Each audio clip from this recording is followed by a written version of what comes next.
ഇത് എൻ്റെ വൈഫ് പ്രീതി, ഇത് മുസ്കാൻ. മുസ്കാൻ മുസ്കാൻ എന്ന് വെച്ച് കഴിഞ്ഞാൽ പുഞ്ചിരി എന്നാണ്. അതെ, പക്ഷെ ഇപ്പൊ കുറച്ച് സെപ്പറേറ്റ് വേണം തോന്നുന്നു. ഇപ്പൊ 1 വയസ്സും 3 മാസമായി. അപ്പോ ചേച്ചി എന്തൊക്കെയാണ് വിശേഷങ്ങൾ? കുഞ്ഞിനെ നോക്കുന്നു വീട്ടില്. ജോലിയാണ്. എവിടെയായിരുന്നു വർക്ക് ചെയ്തത്? നേരത്തെ കുവൈറ്റ് എയർവേസിനായിരുന്നു ക്യാബിൻ കുവൈറ്റ്. അത് കഴിഞ്ഞിട്ട് കുവൈറ്റ് ഇന്റർനാഷണൽ എയർപോർട്ടിൽ ഗ്രൗണ്ട് സ്റ്റാഫ് ആയിട്ടായിരുന്നു ജോലി ചെയ്തുകൊണ്ടിരുന്നത്. പിന്നെ ഇവിടെ ഇൻസ്ട്രക്ടറായിരുന്നു ക്യാബിൻ കുവൈറ്റ്. കുട്ടിയായി കഴിഞ്ഞപ്പോ തിരിച്ചു പോകുന്നില്ല. 3 വർഷം, ഇവളൊരു 3 വയസ്സായി കഴിഞ്ഞ് വീണ്ടും നോക്കാം എന്ന് വിചാരിക്കുന്നു. പിന്നെ അത് എന്തൊക്കെയാണ് വീട്ടിലെ വിശേഷങ്ങൾ? വീട്ടിൽ സുഖം. ഈ ഷെഡ്യൂളിൽ നിന്ന് വീട്ടിലെത്തുമ്പോൾ തനിയൊരു കുടുംബനാഥനാണോ?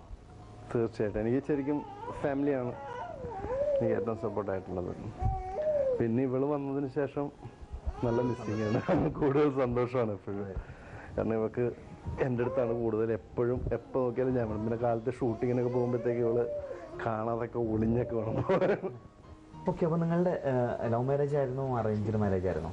ഞങ്ങളുടെ ലവ് മാരേജ് ആയിരുന്നു. അപ്പോൾ ഈ എയറിൽ വെച്ചിട്ടാണോ കണ്ടുമുട്ടിയത്?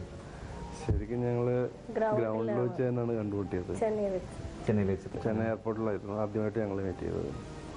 പിന്നെ അതിനുശേഷം ഒരു വർഷത്തോളം പ്രേമുണ്ടായിരുന്നു. വിവാഹത്തിൽ കലാശിച്ചു. ആദ്യം ആരാണ് ഇഷ്ടമാണെന്ന് പറഞ്ഞത്? ആദ്യം പുള്ളി തന്നെ എന്നോട് പറഞ്ഞത്. ഇഷ്ടമാണെന്ന് ഞാൻ തന്നെ പറഞ്ഞത്. അപ്പൊ എന്തായിരുന്നു പ്രതികരണം? ഞാൻ ഓർത്ത് തമാശക്കാണ്, സത്യമായിട്ട് ഞാൻ തമാശക്കാന്ന് വിചാരിച്ചു. പിന്നെ പിറ്റേ ദിവസം ഞാൻ വീണ്ടും ഈ ക്വസ്റ്റ്യൻ റിപ്പീറ്റ് ചെയ്തു. ഓർമ്മയുണ്ട് തലേന്ന് ചോദിച്ച ചോദ്യം? പിന്നെ എനിക്ക് ഓർമ്മയുണ്ട് എന്താ ചോദിച്ചു. അപ്പോൾ ഞാൻ ചുമ്മാ ജാട കാണിച്ചു, 1 ആഴ്ച ടൈമൊക്കെ തരണമെന്നൊക്കെ. എൻ്റെ മനസ്സിൽ യെസ് ആയിരുന്നു ഉത്തരം. പക്ഷെ 2 ദിവസത്തിനുള്ളിൽ ഞാൻ യെസ് പറഞ്ഞു കഴിഞ്ഞു. പിന്നെ ഒരു സമയത്ത് കല്യാണം കഴിക്കാമെന്ന് തീരുമാനിച്ചു. ഞങ്ങൾ രണ്ടുപേരും കല്യാണം കഴിച്ചു. വളരെ സന്തോഷമായിട്ട് വളരെ ഹാപ്പി ആയിട്ട്. എങ്ങനെയാണ് ഈ ആരോഗ്യത്തിന്റെ രഹസ്യം? ആരുടെ പാചകമാണ്? ഇവള് നന്നായിട്ട് പാചകം ചെയ്യും. പാചകമൊക്കെ ചെയ്യും. ഞാൻ ശരിക്കും കുറെ കൂടെ വണ്ണം വെച്ചത് കല്യാണം കഴിഞ്ഞിട്ടാണ്. കാരണം നല്ല പാചകമാണ്.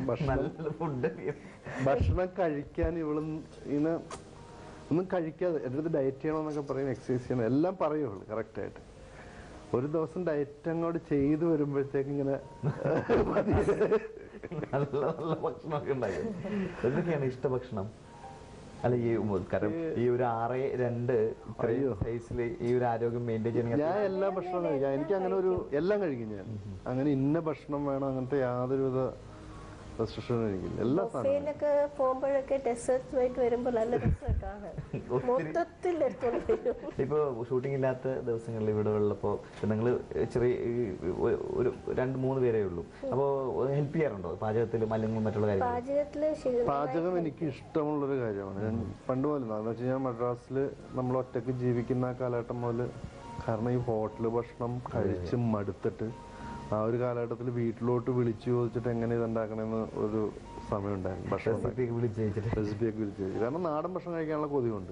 പിന്നെ അത് ഇൻട്രസ്റ്റ് ആയിട്ട് മാറി. പിന്നെ ഞാനും എൻ്റെ ബ്രദറും ഉണ്ടായിരുന്നു. ഞങ്ങളെല്ലാവരും ഭക്ഷണം കുക്ക് ചെയ്യാൻ ഇഷ്ടമാണ്. കുഴപ്പം. ജനിച്ചു വളർന്ന കുവൈറ്റിലാണ്. അപ്പൊ കുവൈറ്റിലെ പ്രത്യേക രീതിയിലുള്ള ഭക്ഷണം എന്തെങ്കിലുമൊക്കെ ഉണ്ടാക്കറിയോ? കുവൈറ്റിലെ ഭക്ഷണം എന്ന് വെച്ചാൽ അവിടെ മെയിൻ ആയിട്ട് വരുന്നത് ഈ ഷവർമ, കബാബ്, അവിടുത്തെ അറബിക് ഫുഡ് അല്ല. പിന്നെ അവർക്ക് ഈ എരിവുള്ള ഐറ്റംസ് അല്ലല്ലോ. അപ്പൊ അതിൽ പഠിക്കാൻ ഞാൻ യാതൊരു ഇൻട്രസ്റ്റ് എടുത്തില്ല. അതുപോലെ എനിക്ക് കൂടുതൽ ഇൻട്രസ്റ്റ് അവിടെ ജനിച്ച് വളർന്നുകൊണ്ട് കൂടുതൽ ഇൻട്രസ്റ്റ് എടുത്തത് നാടൻ ഭക്ഷണം. കാരണം അവിടെ അമ്മ അടുക്കളയിൽ പോലും കയറ്റാൻ സമ്മതിക്കത്തില്ല. ഫ്ലാറ്റിൽ ഇതുപോലെ ജീവിച്ച പിള്ളേരാണ് നമ്മൾ. അതുകൊണ്ട് ഞാൻ ആ എഫേർട്ട് എടുത്ത് പഠിച്ചു, എല്ലാം പഠിച്ചു. ഞാൻ ജനിച്ചു വളർന്നതല്ല, ഞാൻ തേർഡ് ജനറേഷൻ ആണ്. തേർഡ് ജനറേഷൻ കുവൈറ്റിലുള്ളവരാണ്. പിന്നെ ഇവളുടെ ഗ്രാൻഡ് ഫാദറും ഇൻഡസ്ട്രി ആയിട്ട് കണക്ഷൻ ഉള്ള ഒരു വ്യക്തിയാണ്. പുള്ളിയാണ് കൊടിയേറ്റം, സഖി, കാമുകി എന്നീ പടങ്ങൾ പ്രൊഡ്യൂസ് ചെയ്ത ചിത്രലയ പ്രൊഡ്യൂസർ. വേണോ? അതാണ് ഒരു നെഗറ്റീവ് പോയിന്റ്. അല്ലെങ്കിൽ എടുക്കായിരുന്ന ഒരു പടം. പുള്ളി കുറെ പടങ്ങൾ എടുത്തു. ആ മലയാള സിനിമയുടെ തുടക്ക കാലഘട്ടങ്ങളിൽ ഇവിടെ ഒരു ഞാനിപ്പോൾ അവരുടെ തറവാട്ടിൽ ചെല്ലുമ്പോൾ തന്നെ കുറെ കാര്യങ്ങൾ ഞാൻ കണ്ടിട്ടുണ്ട്. അതായത് ഇവിടെ ഒരു ഫിലിം സിറ്റി കൊണ്ടുവരാൻ വേണ്ടി, അതായത് നമ്മുടെ വേളി മാർക്കിനോട് ചേർന്നൊരു ഫിലിം സിറ്റി കൊണ്ടുവരാൻ വേണ്ടി പുള്ളി കുറെ അതിൻ്റെ ചാർട്ടും കാര്യം കുറേ ഹാർഡ് വർക്ക് ചെയ്തിട്ടുണ്ടായിരുന്നു. പക്ഷെ ആ സമയത്ത് അത് കഴിഞ്ഞിട്ടാണ് ചിത്രാഞ്ജലി വന്നത്. അത് കഴിഞ്ഞിട്ടാണ് സാങ്ഷൻ ചെയ്തത് ചിത്രാഞ്ജലി. അപ്പം അന്ന് അതിൻ്റെ ആ പ്ലാനും ഇതൊക്കെ നോക്കുമ്പോഴത്തേക്ക് വളരെ വലിയൊരു, നമുക്ക് ഈ റാംജിറാവ് ഫിലിം സിറ്റിയുടെ അത്രയും വലിയൊരു പ്ലാനാണ് അവർ കൊടുത്തിരുന്നത് വെച്ചാൽ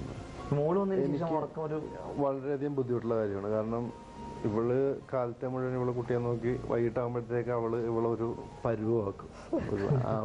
ഒരു എന്താ പറയാ, മൊത്തം അങ്ങോട്ട് ഒരു പരുവൊക്കെ ആയിരിക്കും ഞാൻ രാത്രി ഷൂട്ടിങ് കഴിയുമ്പോഴത്തേക്ക് ഇവളുടെ അവസ്ഥ. പിന്നെ നമുക്ക് തന്നെ സങ്കടം തോന്നിയതിന് എനിക്ക് രാത്രിയും കൂടെ എങ്ങനെ ആക്കണം. പിന്നെ രാത്രി ഇവള് വൈകിട്ട് കിടന്നുറങ്ങും. വൈകിട്ട് കിടന്നുറങ്ങിയിട്ട് രാത്രി ഞാൻ വരുമ്പോഴത്തേക്ക് ഫ്രഷ് ആയിട്ട് അടുത്ത പരിപാടിക്ക് റെഡി ആയിട്ടേക്കും. പിന്നെ രാത്രി ഇടയ്ക്ക് ചിലപ്പോൾ കുഴപ്പമില്ല, ചിലപ്പോൾ കിടന്നുറങ്ങിക്കോളും. ചില ദിവസങ്ങളിൽ ഇപ്പൊ തന്നെ ചെയ്യുന്ന പണിയായിരിക്കും.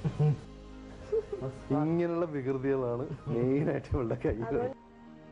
പിന്നെ ഈ പറഞ്ഞ പോലെ വസ്ത്രധാരണങ്ങൾ, ഫാഷൻ എങ്ങനെയാണ് സങ്കല്പങ്ങളൊക്കെ? എനിക്ക് പൊതുവെ ടീഷർട്ടും ജീൻസുമാണ് എനിക്ക് താല്പര്യമുള്ള വേഷം.